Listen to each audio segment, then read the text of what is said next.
patriotisme, courage, dignité, Mamadou Dia, Thomas Sankara, Cheikh Anta Diop, la révolution, le panafricanisme, l'unité africaine, la dignité africaine, l'engagement, le président, Sénégal, le royaume du Cameroun. Sénégal.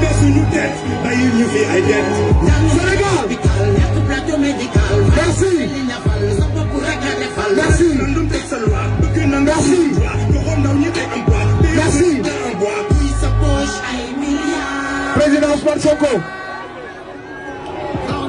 Aduna ngi yëngu. Li yëngu lu nekk la ko yëngal moo ko ëpp doole. Président Ousmane Sonko. Jeunesse maa ngi yëngu. te lu yëngu lu nekk la ko yëngu ko ëpp doole. Jigéen ñaa ngi yëngatu. Immigré yaa ngi yëngatu. Diaspora baa ngi yëngatu. Footballeur yaa ngi yëngatu. Artiste yaa ngi yëngatu. Sëriñ saa ngi yëngatu. lu yëngu lu nekk la ko yëngal moo ko ëpp doole. Président Ousmane Sonko. plus ñu lay saaga. plus ñu lay gën a bëgg. plus ñu lay jéem a salteel. plus ngay gën a sàcc suñuy bët. plus ñu yónni ay nit. pour suufal la. plus askan bi dina gën a yëkkati ngay fenn si kaw. lu yëngu lu nekk la ko yëngal moo ko ëpp doole. hasard amul. fii ñu fi nekk duñ ay bétail électoral. fii ñu fi nekk duñ ay goro yi jox ay 5000 ay noble ñoo fi nekk. leader yi nekk fii yëpp ay ponkal lañu. du ay caaxaan moo leen di yëkkati. donc lu yëngu lu nekk la ko yëngal moo ko ëpp doole. espoir dafa rëy. espoir kenn du ko tas surtout yaakaaru xale.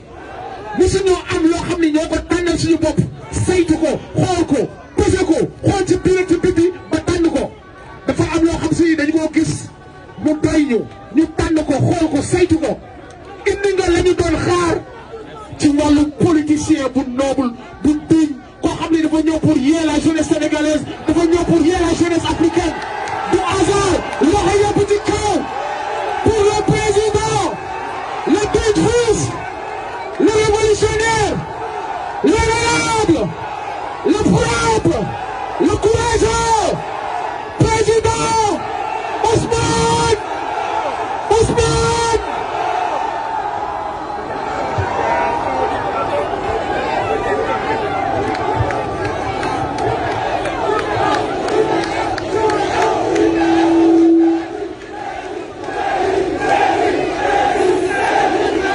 gars yi merci beaucoup gars yi ñu ngi leen di nuyu yéen ñëpp yéen ñi fi déplacé wu nekk ci naaj bi depuis bi ñu jullee juma ba tey jii di leen masawu di leen jaajëfal di féliciter une fois de plus ak remercier le mouvement pour la défense de la démocratie muy le M2D di mouvement bi nga xam ne moo waral ndaje bi tey di féliciter leader yi fi teew yépp bëri nañu mënuma jaar seen tur ñoom ñépp ak ñi fi bëggoon teew te seen agenda mayu leen ko di wax ni lii ngeen def nii dafa firndeel benn mbir kese ak li mu jur bokk ndax diggante bi ñu dooree manifestation beeg léegi yéegal nañ ñu ni suñu frère Landing Seck ñu koy wax kilifa bàyyi nañ ko ñu toogaat tuuti avocat yi yónnee ñu message nañu fële ci Diourbel dafa am loo xam ne da ngay seq ak nit doxalu nit waaye boo demee ci digg bàyyi ma wi ne danga fay nitelu ci quelques secondes lañ lay wan say yax sax dañ koy maccaat mu jeex ki ñu seqal nag dama bëgg Sénégalais yëpp xam lenn teggi woon nañu suñu tànk parce que kilifa yi ñaan nañ ñu ko ñu nangu ko te bañ koy teggi Sénégal yëpp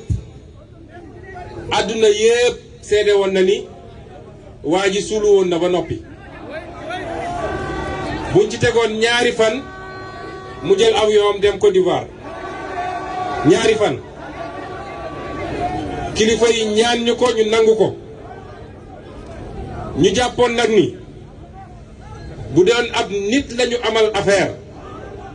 ak li fi xew yépp bu liy weesoo dina xam ni li woon nekkatul que ni mu noote woon askan wi jàpp leader politique yi di tëj jàpp mouvement citoyen di tëj que loolu jeex na ci réew mi jàppoon nañu dina defaraat toogaayam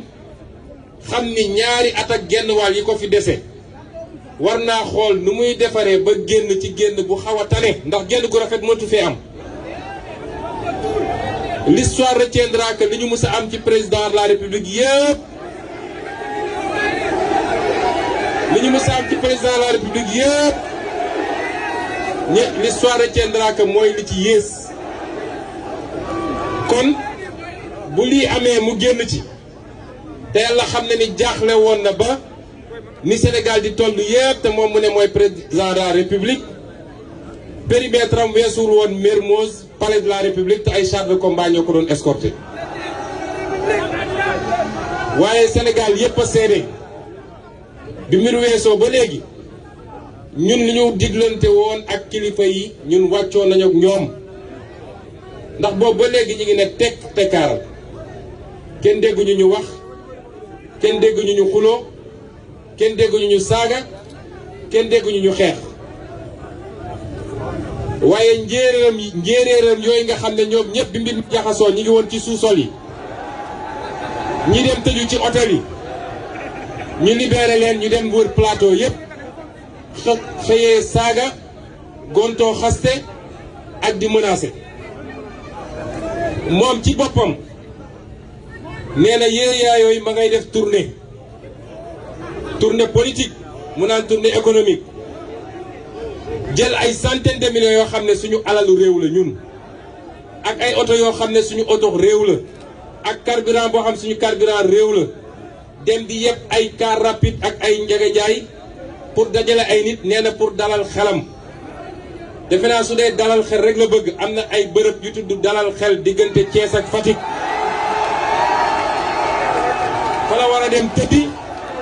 ñu dalal xelam foofu pikiir ko tuuti anesthésier ko mu dalal xelam waaye nax sa bopp ci ay mobilisation yoo xam ne mobilisation pacotille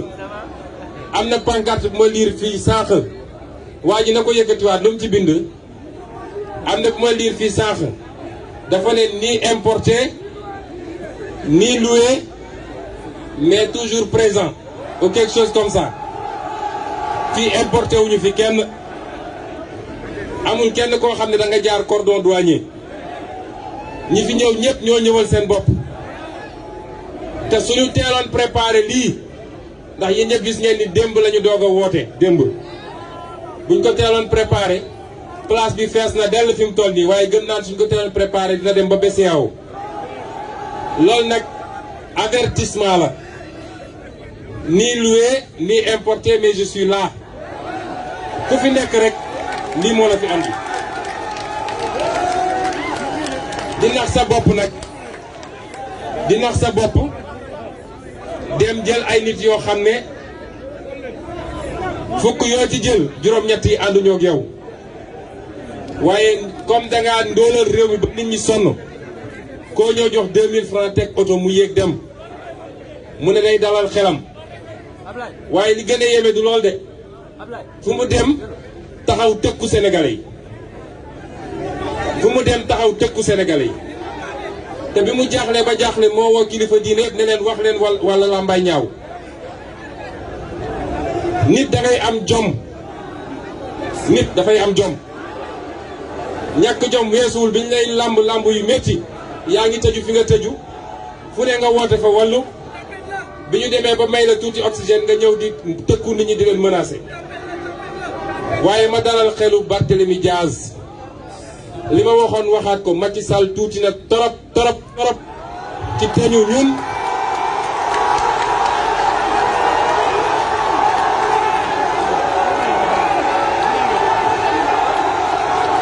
dama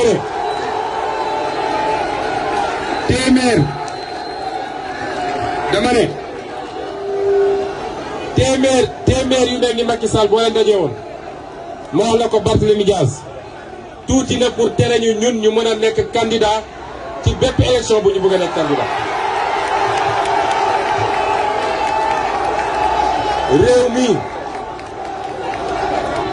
réew mi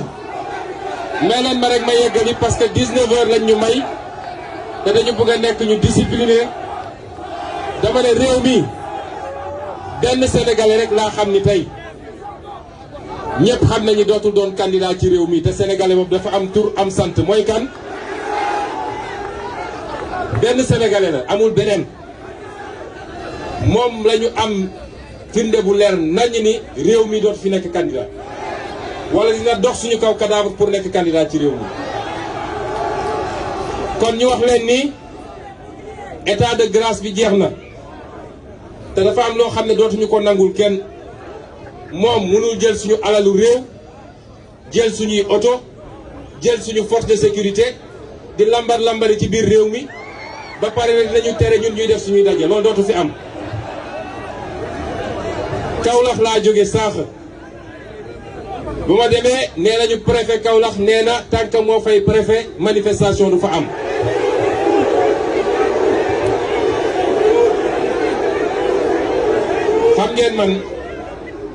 xam ngeen man je suis un produit de l'ENAM su ma déggee ku génnee ENAM di wax yi damay am gàcce parce que boo déggee ñuy ŋàññi administration rek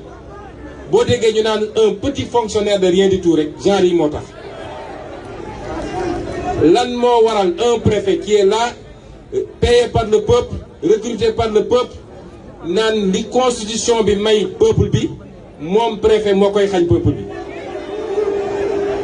moo tax foofu Kaolack laa ko njëkk a dankaafu nee naa ko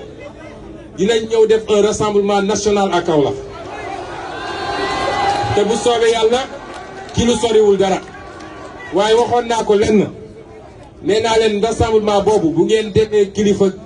mandat de dépôt xam leen ni fii ak semaine prochaine dina am rassemblement foofu Kaolack ñu sant yàlla biñ ko wàccee biñ ko bàyyee noonee nag la ñuy exiger ñi nga xam ne ñoom la ñu téye tey ba tey te ma leen di lim ñi nga xam ne ñu ngi Ziguinchor muy ki ñuy wax Demba Diédhiou di Abdourahmane Diallo di Mohamed Mané Babacar Diagne ak ñi des Diourbel muy Ndiogu Diop Ndongo Diop nga xam ne moom kaam moo ci gën a doy waar ak ki ñuy wax Ablaye Fall ndax ñeneen ñaar ñi bàyyi nañ leen dañ leen ne ñu ngi leen di jox ultimatum parce que ñun ñi fi nekk ñëpp ak ñi jotul teew ak ñi génnoon di manifester yëpp dañu war a xam ni ñun ñëpp on est le même corps gis nga bu ngeen engagé wu ci benn direction général du bàyyi soldat soldat du bàyyi général Ousmane Sonko ëppul droit ci liberté que Ndongo Diop moo tax dañu bëgg leen envoyer un message ñoom ñoo ñu des foofu lañ ci war a def yëpp ñu ngi koy def ba léegi ci jël ay avocat ci jàppale leen ñoom ak seen njaboot dama leen bëgg wax ni on ne vous lâchera jamais te dama bëgg ñu xam ni lii manifestation bi avertissement la tant que wàccu ñu leen peut-être semaine prochaine day tombeek 23 juin bi nga xam ne dañu bëgg a def rassemblement exceptionnel pour fàttali Sénégalais que Macky Sall a trahi toutes les promesses du 23 juin amul bu mu ci respecté mais li ci tegu bu ñu génnee ci 23 juin bu dee ñiy wàcc ñu leen parce que amul lan ma war a tax ñu jàpp leen amul dañoo nekk ci réew moo xam ne Macky Sall dafa am justice am dañuy jàpp nit justice fenkal ko ay layal ko wala fenkal ko ay grief ak ay chef yu ñuy yokk kilifa biñ koy jàppee ñaari mbir la ñu waxoon ne dafa participer à une manifestation non autorisée ak beneen bu ñàkk fayda dem yóbbu ko retour de parquet démb ñu delloo siwaat ko yokk si ñett parce que suñu tupparee dañuy woo ministre de la justice mu ne yokku leen ci lii yokku leen ci lii yokku leen ci lii. Une justice qui crée et qui fabrique des faits et qui fabrique même des preuves pour rek faagaagal ay nit loolu mënatuñu ko nangu ci Sénégal. moo tax dañu ne tant que libéré wuñu leen dans 2 semaines suñu naree daje fii te dinañ ko def sur l'ensemble du territoire national. su dee jàpp na dinañ ko may fu mu noyyee nax na boppam ne war fu ko neex ak suñuy milliards nag dajale ñu ko neex waaye ñun ñu ngi koy xaar fii te ñun xam nañ ni le peuple sénégalais souverain a tourné le dos à Macky Sall depuis très longtemps. Le peuple sénégalais souverain à 80% et avec ñi fi nekk tey muy le regroupement des patriotes du Sénégal ak foo mënti bokk ci parti politique. ñuy wax nag ni au-delà de li ñu woote ci ñu libérer les otages politiques dañuy dëgmal lu am solo ay intervenants wax nañ ko fii kii ñu ko seetal yaakaarul lu dul ci wuruj ay élections te jàpp na ni élections locales yi mooy anticiper 2024 buñ ko seetaanee ba mu mbuxum élections yi le lendemain lay génn taxaw am sañ-sañ ne moom dina briguer beneen mandat en 2024. La jeunesse a les cartes en main na ñëpp dem inscrire ci carte ci liste électorale yi. ñi ngi joxe ay date dama bëgg wax ni date yooyu mënul ne parce que balaa ñuy ubbi inscription bi il faut ñu pare dialogue politique bi valider les points de consensus convoquer l'Assemblée nationale en session en procédure d'urgence mu voter le nouveau code électoral ñu doog a mën a dem ci loolu te loolu mënul nekk fii ak mois d'août. leer na ma ni ñoom ñooy def ay sondage pour xool nit ñi fan lañ ci toll waaye quartier par quartier laa bëgg quartier par quartier maison par maison sax laa koy commencer maison par maison quartier par quartier commune par commune ville par ville région par région yéen la jeunesse le fichier actuellement gën saa bëri defe naa eggul 7 millions les primo-inscrits de ce pays ñoom ñëpp suñu génnee voté wu massivement inscrire massivement ak ñi ñu bindoon ni ne peut pas voter ñu dem rectifier fichier bi dina dépasser 10 millions d'électeurs te ñiy bindu ñëpp nag à 90% ñu wàcc Macky Sall ak ñi mu àndal kooku mënatul gagner élection Sénégal du élection locale du législative du présidentielle Macky Sall est fini c'est une page tournée li ma waxoon rek dañuy masaxaa rek gunge ko ba 2024 lan mooy doon nag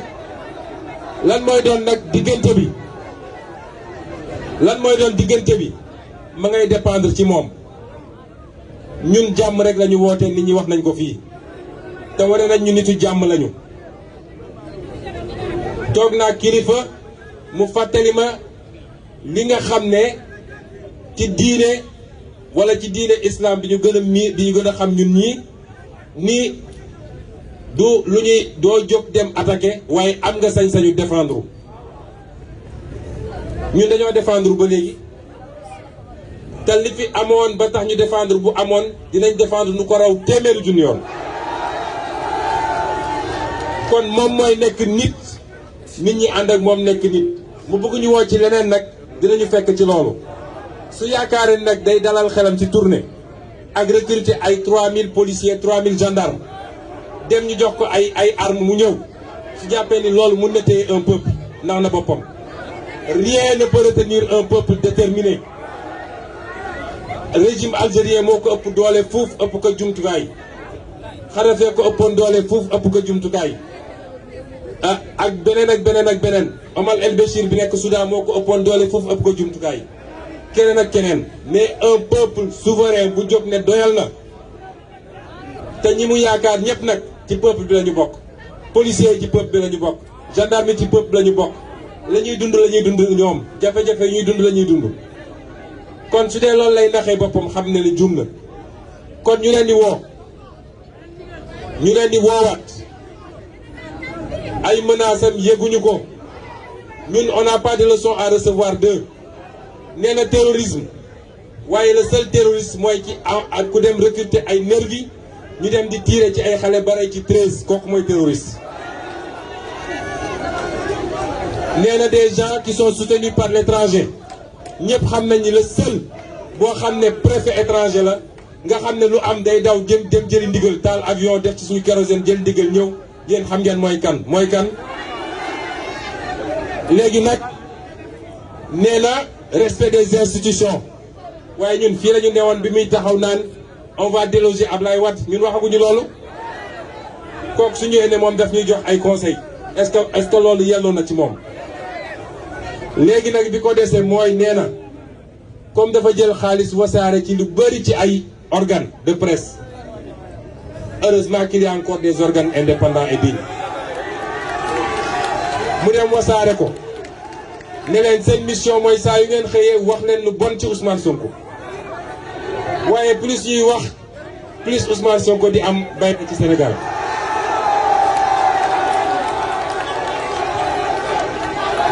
ndax loolu du fi gulet ñu ne loolu doyatul ñu ne léegi comme loolu doxul te ñu gis ni nag am na benn mbir moo xam ne nee nañ ku ñuy wax Mark Zuckerberg moo ko fi créé waaye dafa mel ni yàllaa ko andi rek muy xéewal nee na léegi booboo ko tere nelaw waay dama ne nit dafay am jom te di fàttaliku démb ndax la magie du clic et du clac du man maa ko créé fi du maa ko fi waxoon bi may opposant kon dama bëgg ñu wax ni yéen ñëpp laay waxal sama frère Bougane wax na lu jëm ci nu ñuy dëgmalee élection yooyu M2D du plateforme politique M2D dafa di plateforme boo xam ne dafa dajale ay mouvement citoyen dajale ay parti politique waaye lii woon objectif am dëgg mooy lépp lu jëm ci faagagal démocratie ak lépp lu jëm ci yorin gu ñaaw gu ñu yor réew mi ñu jëlee ko fi waaye acteurs politiques yi ñoom man am naa certitude ni ñi war a ànd nañu ànd ci élection législative yi locales yi te gëm naa ni li ëpp solo ci ñi nekk ci opposition bu soobee kiy bind am naa yaakaar ni dinañu ànd te dinañ fi duma Macky Sall ak ñi mu àndal duma goo xam ne dañuy wax 2009 du dara nañ ko teg fële man loolu laa gëm lu ñuy liggéey la nag waaye yéen ñii nga xam ne yéenay ndeyu mbilu gi du ñun yéen a nekk ci terrain bi di def porte à porte yéen nekk ci terrain bi di wax ak sénégalais yi lenn rek lañ leen di ñaan na ngeen am confiance ci seen i leader politique xam leen ni lii ñu sumb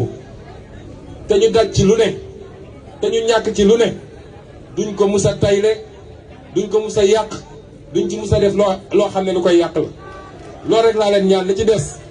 préparé wu leen fagaru leen parce que bu soobee yàlla Macky Sall wiiri jaare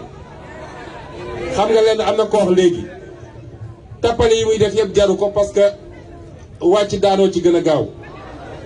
est-ce que ñun ñëpp d'accord nañu 2024 dina am élection présidentielle kan moo sañ ne fii 2024 du fi am élection présidentielle te dàq élection teewul élection dina am moo tax ñun nañu nekk ci ñu nekk rek di liggéey nañu dànk fanaanal nañu daas fanaanal nañu waajal bu soobee yàlla élection dina am ci réew mi te 2022 bi élection mënul ñàkk man dama wax ko fii léegi je suis député à l'Assemblée nationale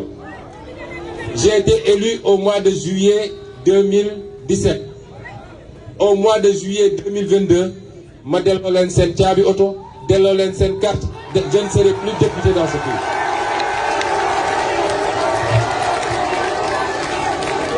parce que kenn faluma pour 5 ans 1 jour waxuma laa pour 7 ans dañ maa fal pour ma def un mandat de 5 ans bu 5 ans yi jeexee bés bu mu jeexee bés boobu laay pare ñoom waajal nag ànd ak ñi ñu mën a àndal yëpp ci opposition pour que assemblée nationale bii nga xam ne mooy li gën a tilim li gën a salté lu ñu mës a xam tey ci assemblée nationale pour que ñu raser ko daal fi andi assemblée nationale boo xam ne avec une majorité forte de l'opposition mu préparer le départ de Macky Sall en 2024. lii mooy agenda bi nañu jublu ci loolu te bu ñu nangu ku ñu divertir waaye dama leen bëgg a wax ni waajal leen seen bopp ci li ngeen mën bu dee Macky Sall jàmm la bëgg dina ko am bu dee safaan ba la bëgg dina ko fi fekk parce que moomuñu te ëpp ñu doole maa ngi leen di gërëm di leen sant.